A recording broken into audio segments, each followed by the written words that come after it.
श्रम विभाजन और जाति प्रथा ये पाठ बाबा भीमराव अंबेडकर के फेमस भाषण एनिहिलेशन ऑफ कास्ट का हिंदी रूपांतर है, जो लेखक ने जाति पाति तोड़क मंडल लाहौर में सन 1936 में दिया था। इस पाठ में लेखक ने जाति प्रथा को श्रम विभाजन यानी काम का एक तरीका मानने की विचारधारा को रद्द किया है, खारिज किया है, बल्कि इसके ढेर सारे नुकसानों को भी बताया है। इस पाठ में बाबा साहब ने उन लोगों को करारा जवाब दिया है जो जाति के नाम पर श्रम विभाजन को सही मानते हैं। बाबा साहब ने ऐसे लोगों को तर्क देकर समझाया है कि जाति के आधार पर श्रम विभाजन करना समाज के लिए कितना हानिकारक है। डॉक्टर भीमराव कहते हैं कि आज के दौर में भी जातिवाद का समर्थन करने वाले ढेरों लोग हैं, जो जातिवाद का समर्थन अलग अलग तर्क, अलग अलग दलीलें देकर करते हैं। जातिवाद के समर्थकों द्वारा एक तर्क ये भी दिया जाता है कि मॉडर्न सभ्य समाज में काम की काबिलियत के लिए श्रम विभाजन यानी काम का बंटवारा करना जरूरी है, और जाति प्रथा श्रम विभाजन का ही दूसरा रूप है। इसीलिए जातिवाद में कोई बुराई नहीं है। लेकिन देखा जाए तो जाति प्रथा यानी श्रम विभाजन काम के बंटवारे के साथ साथ लोगों का भी बंटवारा करती है। समाज के लिए श्रम विभाजन जरूरी है, लेकिन श्रम विभाजन जाति के आधार पर नहीं, बल्कि इंसान की योग्यता, उसकी एबिलिटी, उसकी रुचि, उसकी इंटरेस्ट और उसकी कार्यकुशलता और निपुणता के आधार पर होना चाहिए। भारतीय समाज की जाति प्रथा की यही खासियत है कि ये काम के आधार पर श्रमिकों का विभाजन नहीं करती, बल्कि पहले से ही विभाजित वर्गों ब्राह्मण, क्षत्रिय, वैश्य और शूद्र के आधार पर काम का विभाजन करती है। जैसे ब्राह्मण वेद और पुराणों का ही अध्ययन करेंगे तो क्षत्रिय रक्षा का ही काम करेंगे, वैश्य व्यवसाय यानी बिजनेस करेंगे तो शूद्र साफ सफाई का ही काम करेंगे। भले ही उस इंसान को इस काम करने में रुचि हो या ना हो, लेकिन उसे ये काम मजबूरी में करना पड़ेगा। इस तरह की व्यवस्था पूरे विश्व में किसी भी समाज में नहीं दिखाई देती और नहीं पाई जाती। भीमराव अंबेडकर जी कहते हैं कि जाति प्रथा को अगर हम श्रम विभाजन मान भी लेते हैं तो ये बिल्कुल भी ठीक नहीं है, क्योंकि ये इंसान की इच्छा और रुचि के हिसाब से नहीं होती है। इसमें इंसान जिस जाति या वर्ग में जन्म लेता है उसे उसी के अनुसार काम करना होता है, तो भले ही फिर वो उसकी रुचि का काम हो या ना हो। और ये सब कुछ उसके माता पिता के सामाजिक वर्ग के हिसाब से बच्चे के जन्म से पहले ही यानी गर्भ से ही निर्धारित कर दिए जाते हैं कि उसका पेशा क्या होगा। यही जाति प्रथा का सबसे नेगेटिव पहलू है, सबसे नकारात्मक पहलू है। जबकि होना तो ये चाहिए कि इंसान को उसकी रुचि के आधार पर काम करने की आज़ादी होनी चाहिए। जैसे अगर कोई ब्राह्मण का बेटा सैनिक, वैज्ञानिक या इंजीनियर बनकर देश की सेवा करना चाहता है तो उसे ऐसे करने का अधिकार होना चाहिए। यानी इंसान को अपनी रुचि और क्षमता के हिसाब से अपना कार्य क्षेत्र यानी करियर चुनने की आज़ादी मिलनी चाहिए। तभी देश को कार्यकुशल और क्षमतावान इंसान मिल सकेंगे, जो समाज और राष्ट्र निर्माण में अपनी महत्वपूर्ण भूमिका निभा सकेंगे।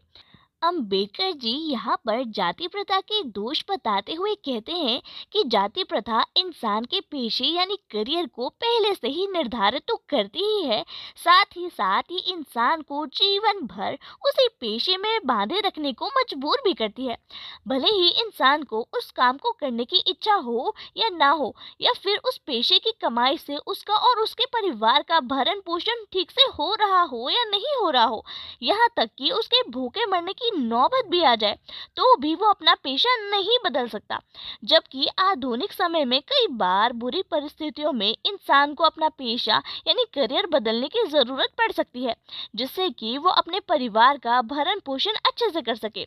लेकिन अगर मुश्किल परिस्थिति में भी इंसान को अपना पेशा बदलने की आज़ादी ना हो तो उसके भूखे मरने की नौबत तो आएगी ही। जाति प्रथा किसी भी व्यक्ति को ऐसा पेशा चुनने की अनुमति नहीं देती है जो उसका पुरखों का यानी उसका पैतृक पेशा ना हो। इसीलिए काम में परिवर्तन की इजाजत ना देकर जाति प्रथा भारत में बेरोजगारी बढ़ाने में भी अहम भूमिका निभाती है। श्रम विभाजन की दृष्टि से भी जाति प्रथा में कई दोष हैं, क्योंकि जाति प्रथा में श्रम विभाजन मनुष्य की इच्छाओं पर निर्भर नहीं होता है। इसमें मनुष्य की व्यक्तिगत भावनाओं और व्यक्तिगत रुचि का कोई स्थान और महत्व भी नहीं होता है। हर जाति या वर्ग के लोगों को उनके लिए पहले से ही निर्धारित कार्य करने पड़ते हैं। कई लोगों को अपने पूर्व निर्धारित या पैतृक कामों में कोई रुचि नहीं होती है और फिर भी उन्हें वो काम करने पड़ते हैं। ऐसी स्थिति में जब इंसान अपनी इच्छा के विपरीत ऐसे काम करता है तो वो उस काम को पूरी लगन, पूरी शिद्दत और मेहनत से नहीं करता, बल्कि सिर्फ टाल मटोल ही करता है। और जब इंसान किसी काम को अधूरे मन से करेगा तो वो उस काम में कुशलता कैसे प्राप्त कर सकता है। आखिरकार इस बात से ये साबित होता है कि इंसान के आर्थिक पहलू यानी फाइनेंशियल कंडीशन के लिए भी जाति प्रथा हानिकारक है, क्योंकि ये इंसान की स्वाभाविक रुचि के अनुसार काम करने की अनुमति नहीं देती है। बेमन से किए गए काम में इंसान कभी भी उन्नति और कामयाबी नहीं प्राप्त कर सकता। श्रम विभाजन और जाति प्रथा के नुकसान बताने के बाद बाबा साहब एक आदर्श समाज कैसा होना चाहिए इस बारे में बताते हैं। मेरी कल्पना का आदर्श समाज। डॉक्टर भीमराव कहते हैं कि मेरी कल्पना का आदर्श समाज वो है जहाँ स्वतंत्रता, समानता और भाईचारा हो। और किसी भी आदर्श समाज में इतनी गतिशीलता, आगे बढ़ने का भाव तो होना ही चाहिए कि समाज में समय के साथ कुछ परिवर्तन आसानी से किए जा सके और जनता की भलाई के लिए किए गए फैसलों का लाभ उच्च वर्ग से निम्न वर्ग तक के लोगों को एक समान रूप से मिल सके, जिससे कि समाज के सभी लोग उन्नति के मार्ग पर अग्रसर हों। समाज में लोगों के बीच किसी प्रकार का कोई भेदभाव नहीं होना चाहिए। जिस समाज में लोग एक दूसरे की भलाई का ध्यान रखते हैं, वो समाज निश्चित रूप से उन्नति और कामयाबी हासिल करता है। डॉक्टर भीमराव कहते हैं कि समाज में भाईचारा दूध और पानी के जैसा होना चाहिए। जैसे पानी दूध में मिलकर दूध जैसा ही हो जाता है, फिर उसे दूध से अलग नहीं किया जा सकता। ठीक उसी तरह समाज में भाईचारा होना चाहिए। जिस समाज में कोई भेदभाव ना हो, वही सही मायने में लोकतंत्र है। लेखक कहते हैं कि लोकतंत्र सिर्फ देश चलाने के लिए एक शासन व्यवस्था नहीं है, बल्कि एक ऐसा समाज है जहां लोग एक दूसरे का, अपने साथियों का सम्मान करें, उनके लिए श्रद्धा भाव रखें, जहां हर किसी को अपना व्यवसाय, अपना करियर चुनने की आजादी हो, वही लोकतंत्र है।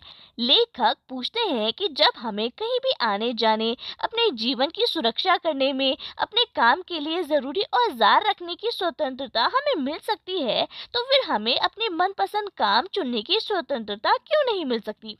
हालांकि कुछ जाति प्रथा के समर्थक जीवन, शारीरिक सुरक्षा और संपत्ति के अधिकार की स्वतंत्रता को मान भी लेंगे, लेकिन अपने व्यवसाय चुनने की स्वतंत्रता देने के लिए तैयार नहीं होंगे। इसका सीधा सीधा मतलब हुआ कि लोगों को दास्तां यानी गुलामी में जकड़ कर रखना। दास्ता यानी गुलामी केवल कानूनी पराधीनता को ही नहीं कहा जा सकता। जब कुछ लोगों को दूसरे लोगों के द्वारा निर्धारित व्यवहार और कर्तव्यों को पालन करने के लिए विवश होना पड़ता है, मजबूर होना पड़ता है, तो ये भी एक तरह की गुलामी है, दास्ता है। और जाति प्रथा में लोगों को अक्सर अपनी इच्छा के विरुद्ध लोगों द्वारा बनाए हुए कानूनों को मानना ही पड़ता है, क्योंकि जाति प्रथा वाले समाज में विपरीत परिस्थितियों में भी इंसान अपना व्यवसाय नहीं बदल सकता। एक व्यक्ति को अपना जन्म से पूर्व निर्धारित कामों को ही अनिच्छा से जिंदगी भर करना पड़ता है, सो चाहे वो उसके लिए सही हो या ना हो। लेखक कहते हैं कि इस तरह के समाज में समानता का अधिकार होना चाहिए। हालांकि कुछ लोग इसकी आलोचना करते हुए ये भी कह सकते हैं कि सभी मनुष्य बराबर नहीं होते, और उनकी ये तर्क थोड़ा बहुत सही भी हो सकता है, क्योंकि सभी मनुष्य इन तीन बातों पर समान नहीं होते हैं। शारीरिक वंश परंपरा, शारीरिक रंग रूप आकृति जन्म के आधार पर, यानी वो किस धर्म या जाति में जन्म लेंगे, ये इंसान के अपने हाथ में नहीं होता। सामाजिक उत्तराधिकार, यानी उसे अपने माँ बाप से कितनी धन संपत्ति या कितना पैसा या अन्य चीजें मिलेंगी, वो उसके अपने हाथ में नहीं है। और तीसरा, मनुष्यों के अपने प्रयत्न और कोशिशें। लेकिन इन तीनों विशेषताओं के आधार पर समाज में उनके साथ असमान व्यवहार तो नहीं किया जा सकता, क्योंकि शारीरिक परंपरा और उत्तराधिकारी का अधिकार इंसान के अपने हाथ में नहीं है। इसीलिए इस आधार पर किसी इंसान के साथ असमान व्यवहार नहीं किया जा सकता। जाति, धर्म, संप्रदाय से ऊपर उठकर हमें मानव के प्रति समान व्यवहार रखना चाहिए। समाज में सभी लोगों को समान अवसर और अधिकार मिलने चाहिए। असंभव और इम्पॉसिबल होते हुए भी यही सच है। लेखक कहते हैं कि अच्छे व्यवहार के हक की लड़ाई में वो लोग तो जरूर ही आगे निकल जाएंगे जिन्होंने अच्छे कुल में जन्म लिया है और जिन्हें विरासत में ढेर सारा पैसा, संपत्ति, व्यवसाय और प्रतिष्ठा मिली है, नाम मिला है। ये कभी भी शारीरिक, वंश परंपरा और सामाजिक उत्तराधिकारी के आधार पर फैसला नहीं लेना चाहिए।